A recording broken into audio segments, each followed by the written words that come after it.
Então, logo no capítulo 1 do nosso Evangelho, nós vamos falar de 3 acontecimentos importantes.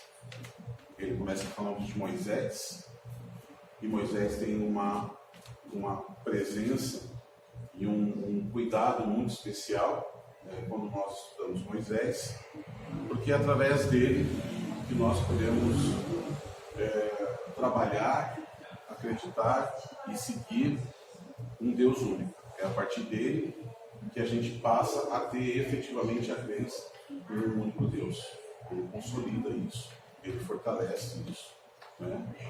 E ele apresenta para nós esse Deus que, na época dele, nós estamos falando de aproximadamente 1500 anos antes do Cristo, na época dele, Deus não poderia ser um Deus muito bonzinho, né? Nós estávamos falando de pessoas extremamente rudes, pessoas que se aproximavam de bárbaros, né?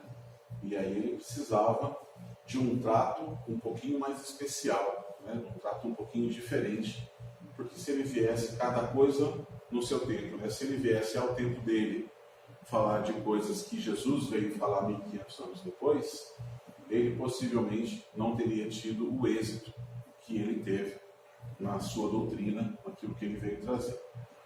Então Moisés, ele traz as leis que são os 10 mandamentos, que são aquelas 10 leis que ele recebeu para nós espíritas através de um processo de mediunidade, né? Ele recebe esses 10 mandamentos por uma inspiração divina, né? Só que junto com isso, Moisés, assim como todos os legisladores, todas as pessoas importantes que ocupavam cargos naquela época, ele precisou usar um pouquinho mais do que isso. Ele aproveitou essa inspiração para escrever todas as leis que são as leis da sociedade. E ele também atribuiu a Deus essa inspiração das leis mosaicas, que não são só os 10 mandamentos, mas também tudo aquilo que complementava, que era necessário para que eles pudessem viver em sociedade e ter um bom, né, convívio em sociedade, corrigindo, podando e ajustando as coisas que estavam erradas. Veja que nós estamos falando de uma população, de um povo que foi escravizado durante muito tempo e que, ao ter acesso à liberdade, não saberia usar isso, poderia se perder com isso. Então ele precisava de leis um pouco mais rigorosas. E ele faz, assim como qualquer outro, né, que estivesse à frente do seu povo, ele faz a utilização e diz que tudo aquilo que ele escreve, tudo aquilo que ele escreveu como as leis mosaicas, era na verdade por inspiração divina, quando na verdade não era. Eram leis de Moisés, né, escritas por Moisés, que cumpriram o seu papel, que tiveram uma importância muito grande. Naquela época precisava-se ter uma relação de temor com Deus. Então foi criado um Deus que era um Deus que punia. E naquela época não tinha como a gente falar tanto de coisas espirituais. Então foi criado e foi cultivado uma ideia de que as coisas de Deus refletiam nas coisas da terra, assim como já aconteciam naquelas culturas politeístas, né? Aquelas culturas que acreditavam em vários deuses. Você tinha o Deus do amor, o Deus da plantação, o Deus daquilo, Deus, né? Cada Deus para uma coisa diferente. E as pessoas faziam seus cultos a esses deuses para cada uma dessas coisas, para poder conquistar coisas daqui. No caso de Moisés não era muito diferente, no caso das leis mosaicas não era muito diferente, porque a única relação que se tinha era com as coisas daqui da terra. Então, se uma determinada população tinha lá uma safra que era ruim, uma plantação que era ruim, aquela plantação ruim tinha acontecido como castigo de alguma coisa moral, alguma coisa errada que eles tivessem feito, né? Então eles eram penalizados aqui na vida física. E essa era a relação que tinha. Então criou a ideia de um Deus punitivo. Você fazia alguma coisa errada e, gente, coisas erradas, desastres, acontecem, né? Hoje acontece uma geada aqui na nossa região, perto do inverno. Ninguém sai dizendo que Deus está castigando a gente, porque a gente já não tem mais essa cultura. Coisas erradas acontecem, coisas erradas não, né? Coisas naturais, fenômenos naturais, né? E aí a gente não sai atribuindo isso hoje a coisas erradas que a gente possa ter feito, alguma atitude errada que a gente possa ter cometido. Mas naquela época era isso que acontecia, né? Então as pessoas tinham uma relação com Deus que era de temor e era de favor. Então, se eu me comportar, se eu fizer as coisas certas, se eu me relacionar bem com Deus e eu fizer tudo correto, as coisas materiais também vão acontecer, né? E aí você cultua essa ideia. Nós estamos falando de 1500 anos antes de Cristo, 1550 a 1510 antes de Cristo, mais ou menos assim. Antes de Cristo, a idade anda de trás para frente, né? Então nós estamos de 1550 para 1510, ok? Ok. Estamos falando de 1500 anos. Com a chegada do Cristo veio apresentar para nós algumas coisas um pouco diferentes. A primeira coisa que chama muita atenção, talvez uma das que mais chama atenção, é quando Cristo se refere a Deus como Pai. A relação, ele vem apresentar um Deus que não é mais um Deus que pune, que não é um Deus que castiga, ele não é um Deus severo. A relação dele com Deus é uma relação de pai e filho. Ele vem apresentar um Deus de amor. Ele vem falar, amar a Deus sobre todas as coisas e ao próximo como a si mesmo, como a ti mesmo. Ele vem ensinar para nós que a gente precisa amar o nosso irmão. Ele vem ensinar conceitos para a gente que são muito diferentes dos conceitos apresentados por Moisés. Mas mesmo assim, ele diz uma seguinte frase, ele explica para nós assim: eu não vim mudar a lei. Ele não veio mudar a lei que já existia. Qual é a lei? A lei de Deus. A lei de Deus. Ele veio dar-lhe cumprimento. Mas ele não estava falando da lei de Moisés. Ele estava falando da lei de Deus. Essas leis todas, nós vamos estudar, a gente sempre passa aqui na segunda-feira, a gente sempre passa por isso e a gente estuda. Então nós vamos falar da lei de trabalho, nós vamos falar da lei de ação e reação, nós vamos falar da lei de amor, nós vamos falar de uma série de coisas regras que regem esse universo, né? Que foram estabelecidas por Deus e que não são negociáveis. Jesus vem apresentar para nós um Deus Pai, mas ele vem explicar para nós que esse Deus, ele é extremo amor e extrema justiça. Ele é as duas coisas.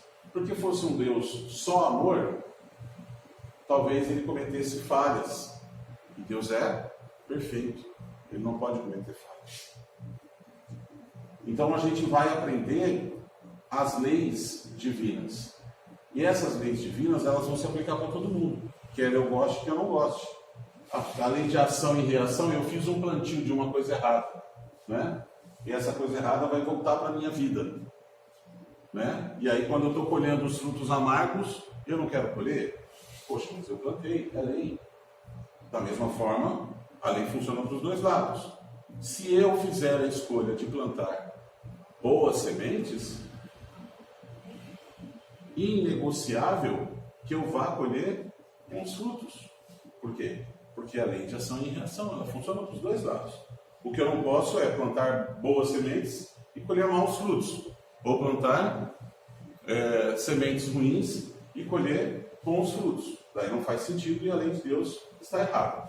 Certo? Então, todas essas leis nós vamos aprender. E ele vem dar o cumprimento das leis de Deus, né? Só que Jesus, 1500 anos depois de Moisés, traz uma série de ensinamentos para nós. E Jesus, nós também vamos, sempre a gente estuda isso, aqui na segunda-feira a gente vai passar outras vezes por isso, era um espírito de muita grandiosidade, de muito entendimento. O Espírito está muito além, né, da nossa compreensão. Se a gente tentar explicar Jesus, por mais que a gente tenha um vocabulário rico, por mais que a gente tenha um entendimento muito avançado das coisas, se a gente for tentar explicar Jesus, a gente vai diminuir ele, porque ele é maior do que a gente tem a capacidade de explicar ou de entender.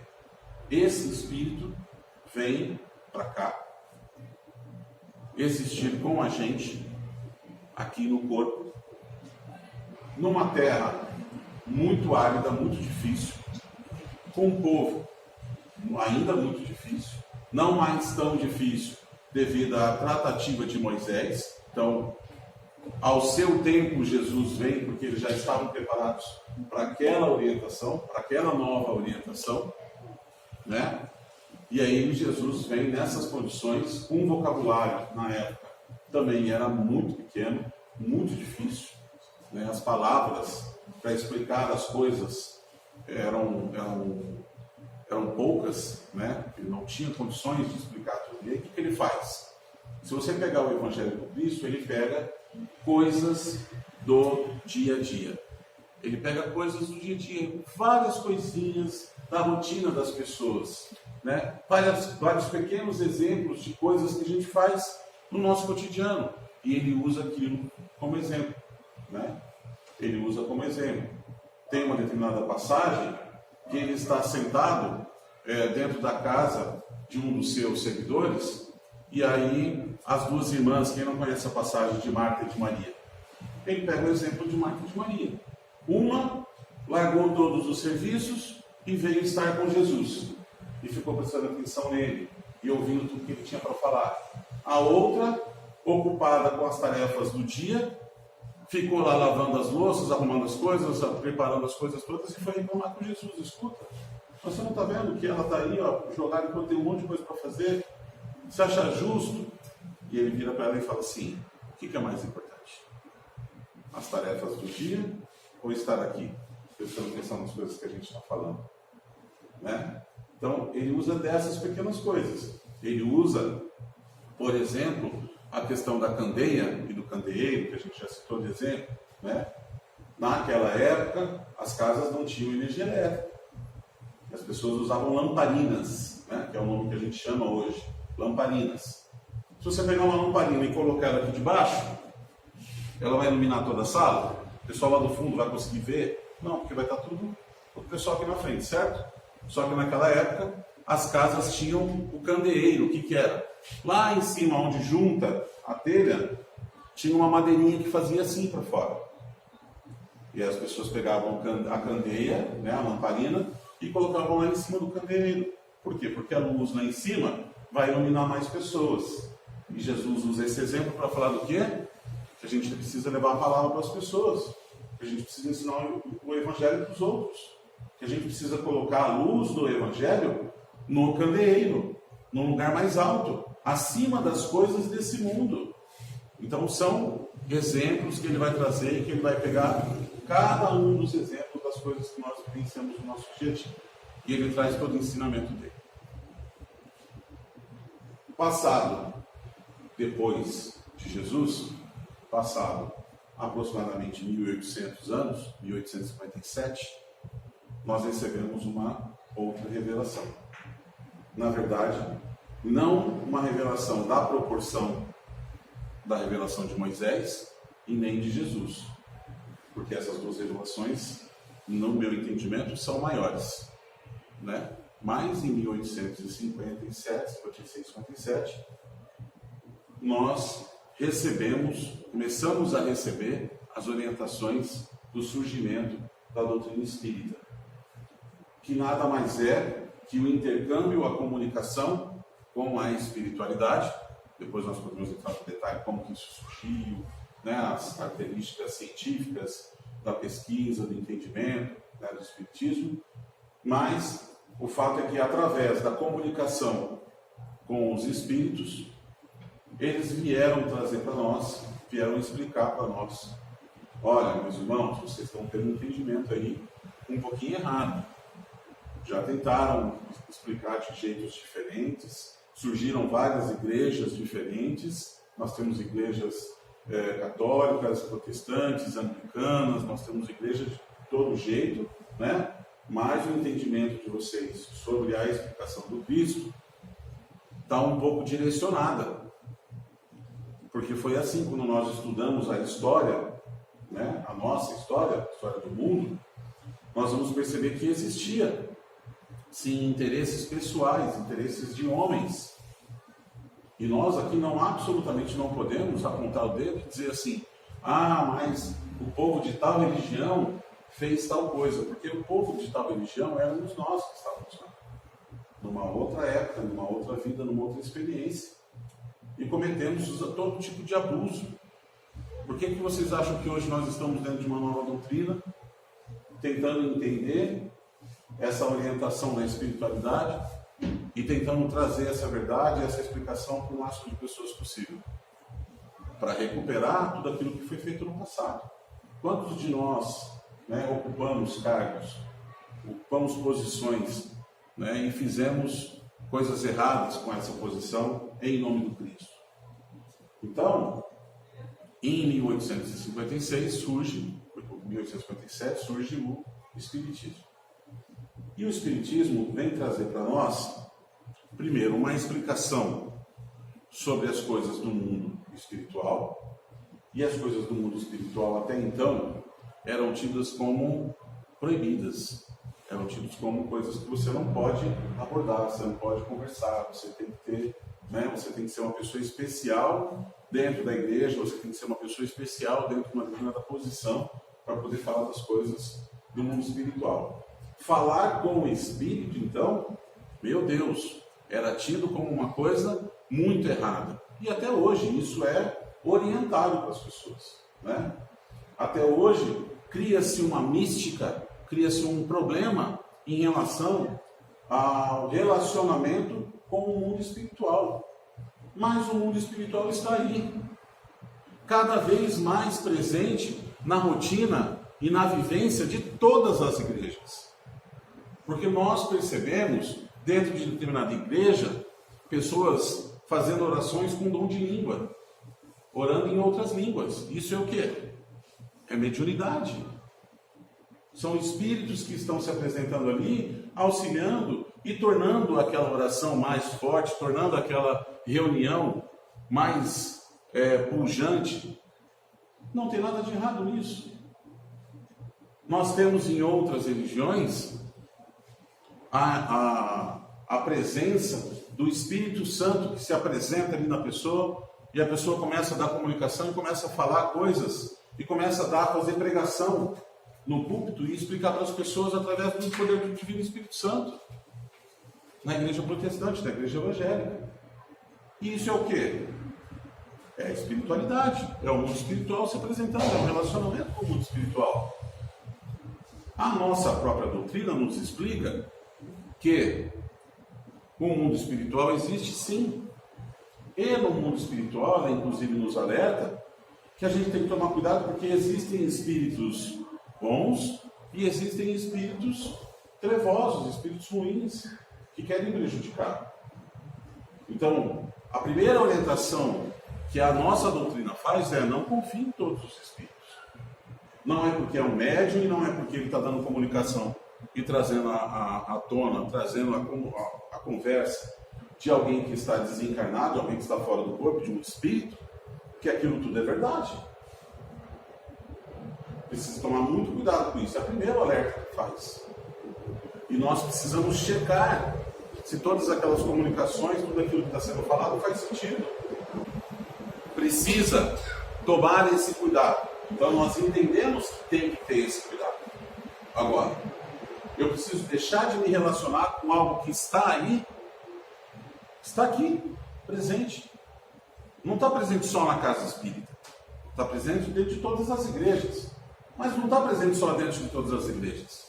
Está presente dentro do mercado, está presente dentro do seu trabalho, está presente no meio da rua, quando você está andando, está em todos os lugares.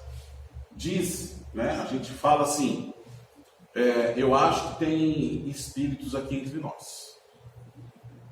Primeiro que todos nós somos espíritos, então tem mesmo, né? Só que no nosso caso nós estamos no corpo, né? Mas essa fala é uma fala errada. Porque a gente diz assim, acho que tem espírito aqui, acho que tem espírito aqui entre nós. Na verdade, nós é que estamos imersos no meio dos espíritos.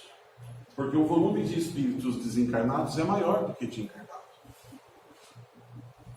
Então, uma vez que eu estou suscetível a tudo isso, estou suscetível à influência deles, ao invés de continuar ignorando, eu preciso entender e preciso estudar. E aí tem uma pergunta muito importante que Kardec faz, né, para os espíritos. Um dos processos de questionamento de Kardec, só para vocês terem uma ideia, é que ele fazia determinada pergunta e ele recebia cartas de vários lugares do mundo. Então a resposta, ela vinha não através de uma única médium que estava ali dizendo a resposta para ele, mas ele recebia cartas de lugares diferentes que nem sabiam da pergunta. O espírito lá em determinado lugar escrevia a resposta e essa resposta era enviada para Kardec. E aí as respostas que coincidiam, ele formava, né, o conceito correto daquilo que tinha que ser passado. E aí uma das perguntas que ele faz, ele pergunta assim, o mundo espiritual, os espíritos que não estão no corpo, eles influenciam de alguma forma a nossa vida?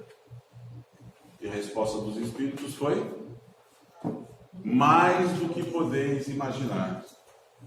Na grande maioria das vezes, são eles que vos conduzem. A gente está sendo influenciado o tempo todo. E aí eu vou continuar ignorando isso? Vou continuar fazendo de conta que esse mundo espiritual, ele é só trevoso, ele só faz o mal? Sendo que eu também posso me aproximar ou aproximar de mim espíritos do bem, que podem me ajudar, que podem cuidar de mim, que podem me orientar, que podem me inspirar, que podem me dar boa orientação. Por que não? Eles estão aqui também.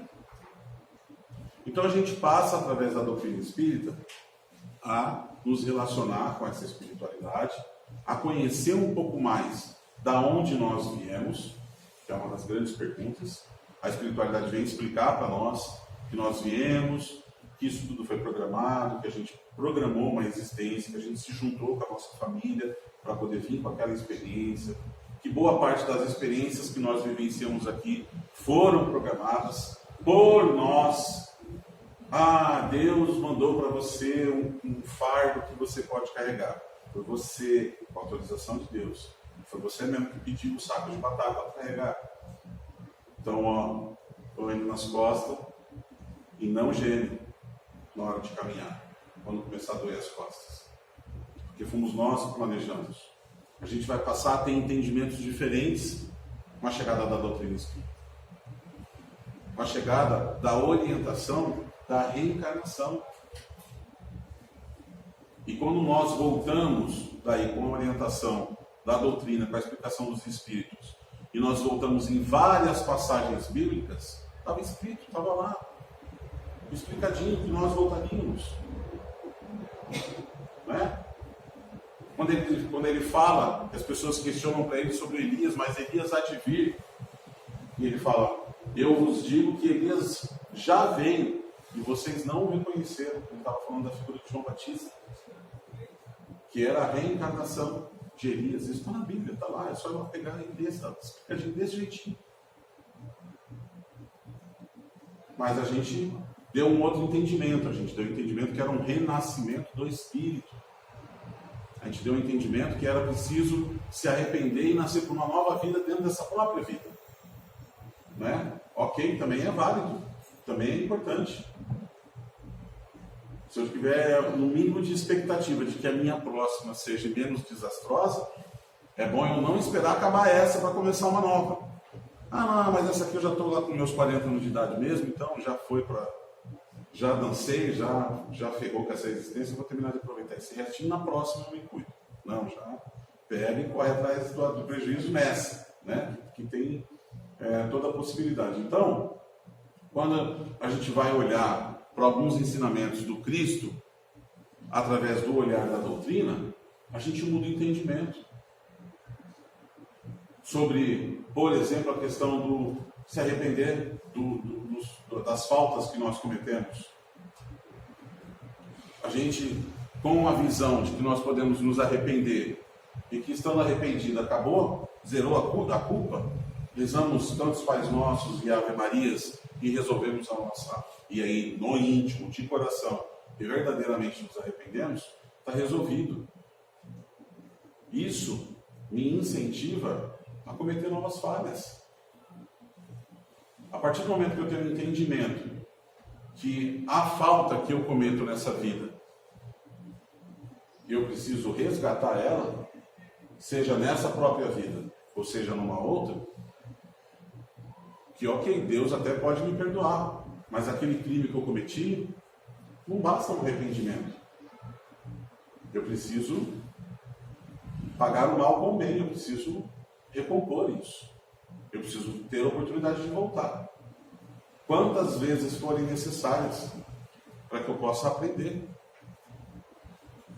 Não é? A doutrina vem trazer todas essas explicações para a gente, mas tem um ponto na nossa doutrina que eu gosto de chamar bastante atenção para ele, que é quando nós fazemos um elo, nós juntamos coisas opostas, coisas inimigas. Né? Tudo isso está no primeiro capítulo do nosso Evangelho. Tá? Primeiro capítulo. Ele conclui o Evangelho, esse capítulo do Evangelho, falando sobre a aliança entre a ciência e a religião. Ele vem trazer essa orientação para nós. Por quê? Até então, nós tínhamos a religião separada, trazendo orientações de coisas que não são possíveis. Hoje, com o entendimento, com o avanço da ciência, nós entendemos que não são possíveis. Não é? Vamos, só para ilustrar, vamos pegar então Adão e Eva. Certo? Todo mundo conhece a história de Adão e Eva? Todo mundo conhece, ok. Adão e Eva tiveram quantos filhos?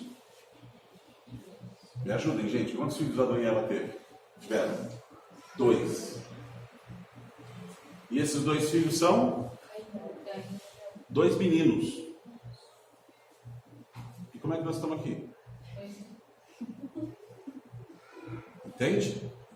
Então assim, durante muito tempo isso bastou, por um lado. E a religião dizia que a ciência estava errada, porque a religião precisava defender a crença em Deus, a crença em que Deus criou todas as coisas. Criou o mundo em 7 dias, né? Criou em 6 e descansou no 7º. Então, são todas coisas que foram trazidas dentro desse processo de aprendizado que eu comecei falando para vocês, que começou lá atrás, 1500 anos antes de Cristo, quando Moisés começou a trazer todas as revelações, e antes disso, todos os profetas que trouxeram todas as coisas, tudo isso veio até chegar na gente. Quando chegou nessa sociedade, que já tem acesso a uma doutrina, que tem um contato com a espiritualidade, que vem explicar coisas para nós, a gente não pode dizer que isso está errado, porque isso era simplesmente figura de linguagem. Era um jeito de explicar. Para quem, se fosse explicar do jeito de hoje, quando nós estávamos lá naquela época, se explicasse do jeito que estou explicando hoje, a gente ia fazer cara de grilo. A gente não ia entender nada. Assim, cara, imagina, esse cara está muito doidão. Olha as coisas que ele está falando. Né? Eu creio em outro Deus. Meu Deus não é esse Deus que não. Né? Ia seguir a tua crença. Então, cada coisa no seu tempo. Esse é o recado. Cada coisa no seu tempo. Né? Então, todas essas crenças da religião chegaram até aqui. Por outro lado, existe a ciência, que por vaidade dos homens, assim como na religião, por vaidade dos homens, porque o problema da religião de renegar a ciência tem a ver com o quê? Com homens que tinham poderes na religião. E o problema da ciência renegar a religião tem a ver com o quê? com homens que têm problemas, têm poder na ciência. Somos nós. O problema da humanidade é só a humanidade. Se não tivesse nós, estava tudo top. Estava sensacional, tinha dado certo já. Mas eis que surge, tcharam, a gente, né? Na brincadeira. Então, assim, a briga da religião com a ciência, da religião com a ciência, ela aconteceu porque os interesses eram completamente opostos. Precisavam manter os seus poderes, precisavam manter os seus valores. O Espiritismo vem explicar uma série de coisas quando você pega o livro dos Espíritos, perguntas e respostas de forma objetiva. É um cientista perguntando para a espiritualidade, escuta, como é que foi, como é que é? Quando você vai estudar a Gênese, quando você vai estudar as 5 obras, né, as 5 obras do Espiritismo, você vai ter entendimento de coisas que vão conciliar essas duas coisas. Não é possível que a gente acredite que as coisas surgiram de Adão e Eva. Mas nós podemos remeter, dentro daquilo que nós temos entendimento hoje, que era uma simbologia. Que Adão representava todos os seres da raça do gênero masculino. E que Eva representava todas as mulheres daquele período. Né? Mas que isso aconteceu de forma vasta em todo o planeta. Quando nós vamos estudar a questão do surgimento, né, quando nós estudamos 6 dias para criar o mundo, esses 6 dias, de novo, uma representação. Cada dia desse pode ser milênios de tempo e espaço. É só você ver quanto tempo que o nosso planeta tem. Quanto tempo o nosso planeta demorou para ser habitável. E aí? Quando nós estudamos, quando a ciência estuda o nosso planeta, eles dizem que há 4 milhões de anos foi possível surgir alguma coisa aqui. Antes disso não podia. Mas não foi em 6 dias? Se foi em 6 dias, não tinha que estar pronto? Como é que estava aprontando uma coisa que já estava pronta? Não está. Entende? Então a gente precisa trazer essas duas coisas e entender que uma complementa a outra, uma não disputa com a outra.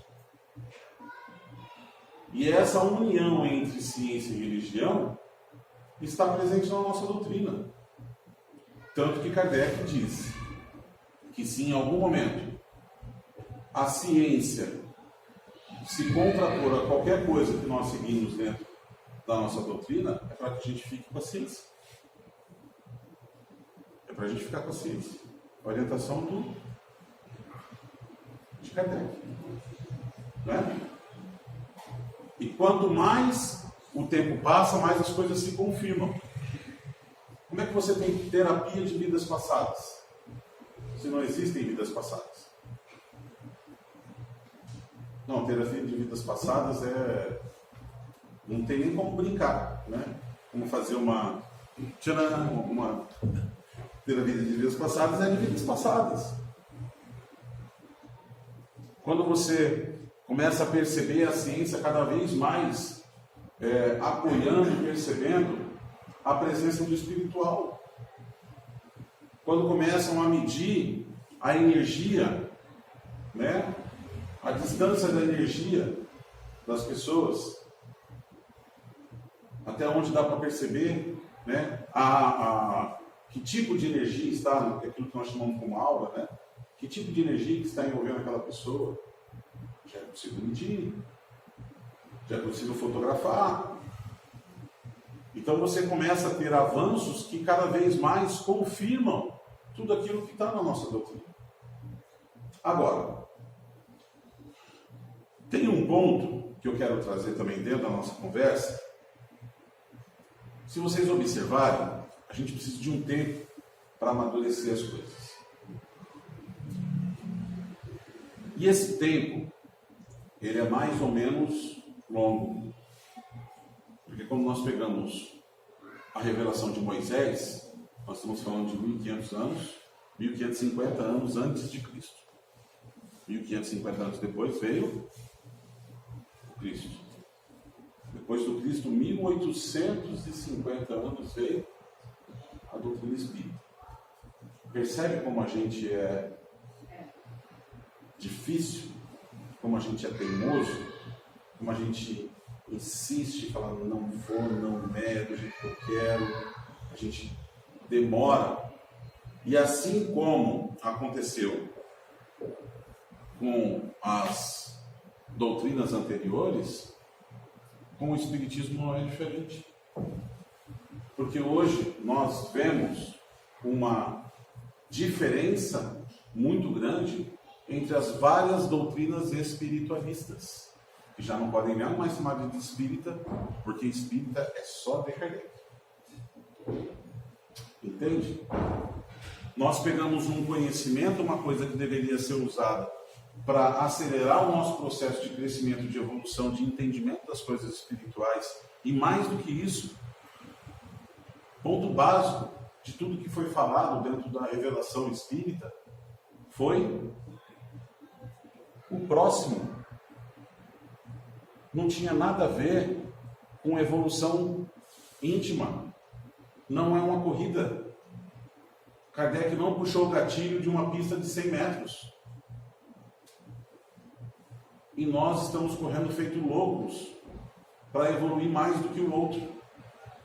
E não prestamos atenção que essa evolução só vai acontecer através de um ensinamento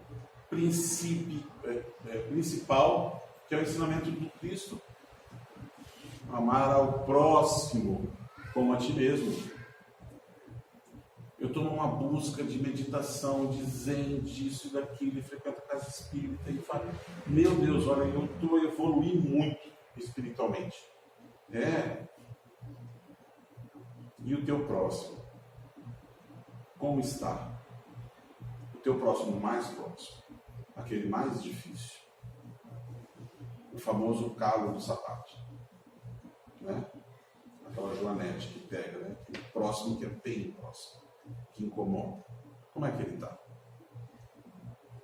Não, eu tenho até evitado, porque eu estou buscando agora o meu equilíbrio, então eu tenho tentado ficar mais na paz espiritual, não quero mais muito me abalar com essas coisas, quero ficar bem, porque agora eu encontrei meu nirvana e está tudo top.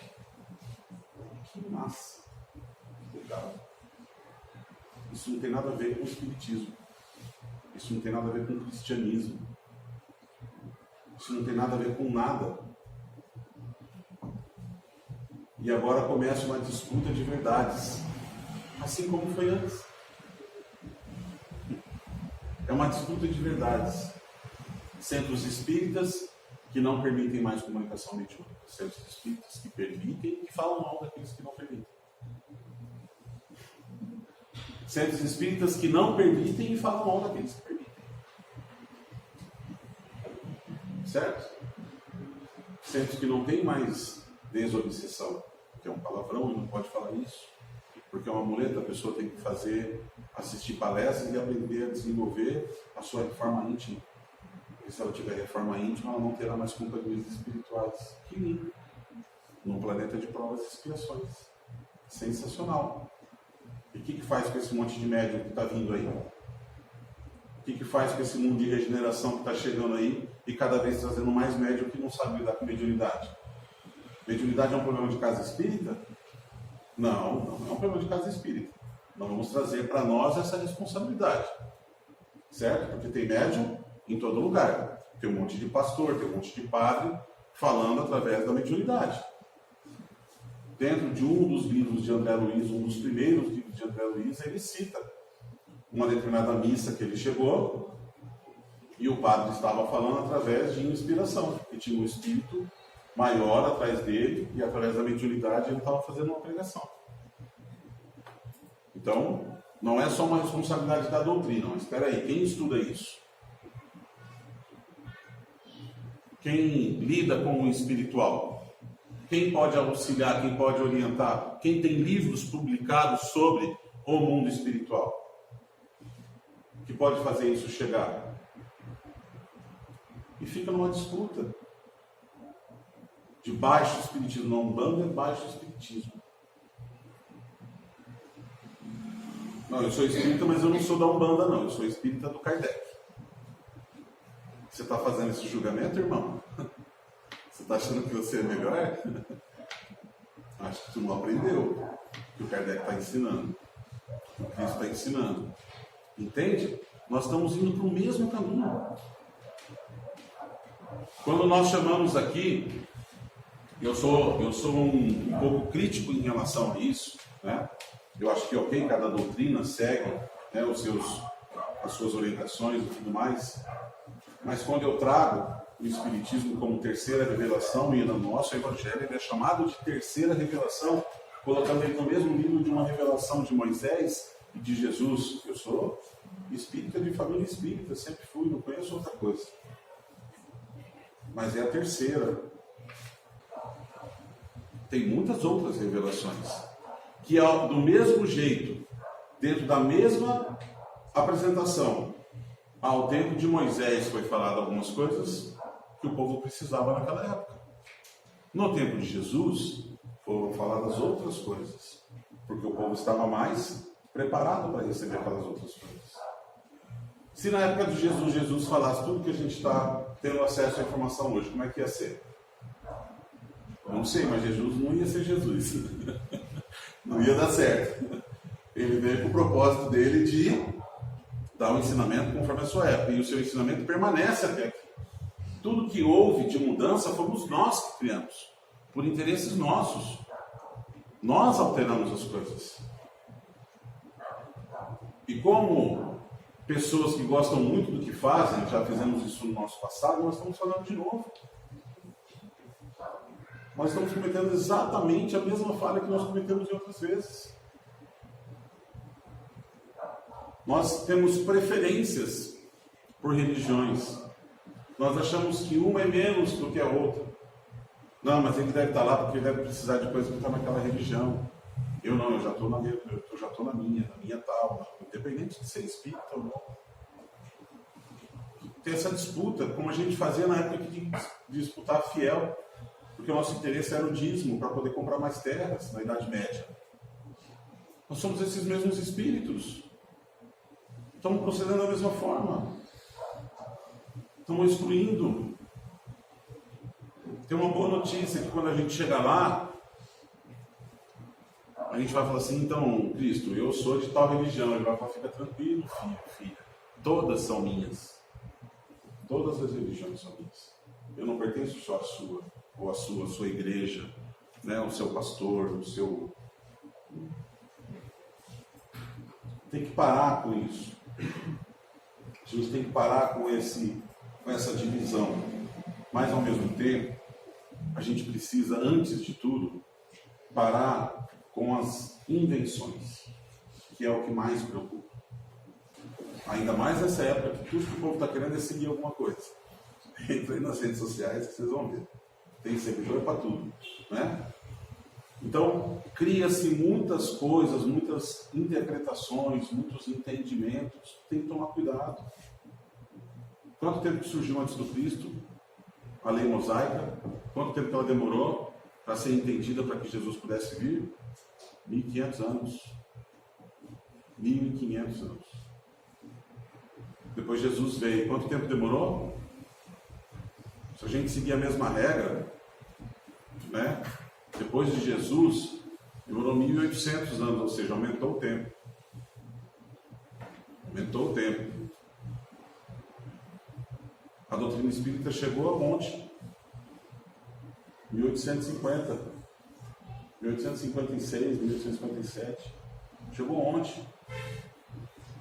Se a gente levar o mesmo tempo do entendimento de Moisés, nós estamos falando do ano 3000. 3000 alguma coisa. E eu estou olhando para tudo que a espiritualidade continua escrevendo, continua trazendo, a quantidade de publicação que tem. Olha a quantidade de livros publicados por Divaldo, por Chico, olha a quantidade de coisas que tem lá dentro. Vai estudar a quantidade de informações que tem lá dentro. Estudar, não é ler, né? Não é ler como romance, é estudar. Pegar cada coisa e ler, entender o que eles estão dizendo, cada um dos detalhes que eles passam. Quanta coisa que tem para a gente aprender ali. É muita informação. E eu estou querendo reinventar a roda. Estou achando que já está desatualizado. Entende? E eu não estou aqui defendendo, levantando uma bandeira, somente a favor de tudo que está nas 5 obras. Não é isso que eu estou fazendo. O que eu estou chamando a atenção é que tem um tempo para a gente amadurecer, aprender, entender e começar a vivenciar isso. E nessa busca do autodesenvolvimento, eu estou correndo atrás de muitas outras coisas. Muitas outras invenções, doutrinas e nomes que muitas vezes estão ali. Muitos outros entendimentos que muitas vezes estão ali. Que estão aonde? No Evangelho. Estou falando do Pentateuco, eu não chamo de Pentateuco, né? As obras básicas da doutrina não se chama de Pentateuco. Mas não estou falando das 5 obras básicas, não, estou falando do Evangelho. É para o Evangelho que a gente tem que olhar. Porque o Evangelho vai transformar a gente e, por consequência de transformar a gente, vai transformar o mundo. É só Ele que vai fazer isso. Que é o ensinamento de quem? Do Cristo. Que em 1800 anos a gente estragou. E aí tiveram que vir tentar explicar para a gente de novo. E a gente está dando passos largos na direção de estragar de novo. Ah, como que é a energia, o astral, como que é o mundo espiritual, como é que isso aí é tudo enfeite. É tudo enfeite. Como que faz? Se faz de um jeito, se faz de outro jeito. Se pode dar passe girando os dedos, se não pode dar sentido horário, anti-horário. Entendeu? Se pode dar comunicação na frente dos outros, se não pode, se pode, né, interagir, se pode ir preto velho no centro espírita, se não pode, se é proibido da comunicação, se não é proibido da comunicação, se só pode palestra. Isso tudo é enfeite. É tudo enfeite. O que efetivamente é valioso nisso tudo é a luz maior, que é o Evangelho do Cristo. Tem uma das aulas que a gente conversou no ano passado, e eu queria trazer isso de novo, para a gente entender a importância do Evangelho. Cristo esteve próximo aqui. Ele é o governador espiritual do nosso planeta. Jesus participou diretamente da elaboração do nosso planeta. Né? Ele é um dos espíritos que participou diretamente, quem quis dizer é o Chico, através de Emmanuel. Né? Ele participou diretamente da elaboração da Terra. Okay? Tem 2 momentos que ele vem pessoalmente, se aproxima da Terra e ele vem pessoalmente aqui atuar. Qual é a primeira vez que ele vem? Quando todos os espíritos crísticos da nossa Via Láctea se reúnem para colocar cada um dos planetas em órbita. Então ele vem pessoalmente cuidar de colocar o nosso planeta na órbita que faz hoje. Foi Jesus que junto com os outros espíritos críticos, cada um do seu planeta, vem aqui e faz esse trabalho, ok? Essa foi a primeira vez. A segunda vez ele vem fazer o quê? Ele vem encarnar, viver entre nós, para deixar o Evangelho para a gente. Eu preciso de outra orientação? Entende a importância do Evangelho? A importância da vida do Cristo, de tudo que Ele ensinou, de tudo que Ele apresentou para a gente? E a gente está preocupado com floreios. A gente está preocupado com quem tal religião faz assim, porque no outro faz assado. Porque naquela casa é assim, naquela outra casa é do outro jeito. Entende? O papel da casa espírita é acolher, é receber, é aprender junto. Tentar ensinar alguma coisa, tentar aprender alguma coisa com quem estiver aqui dentro. Tentar estar de mãos abertas e acolhendo quem estiver chegando da rua. Esse é o papel da casa espírita. Não é ficar discutindo o sexo dos anjos.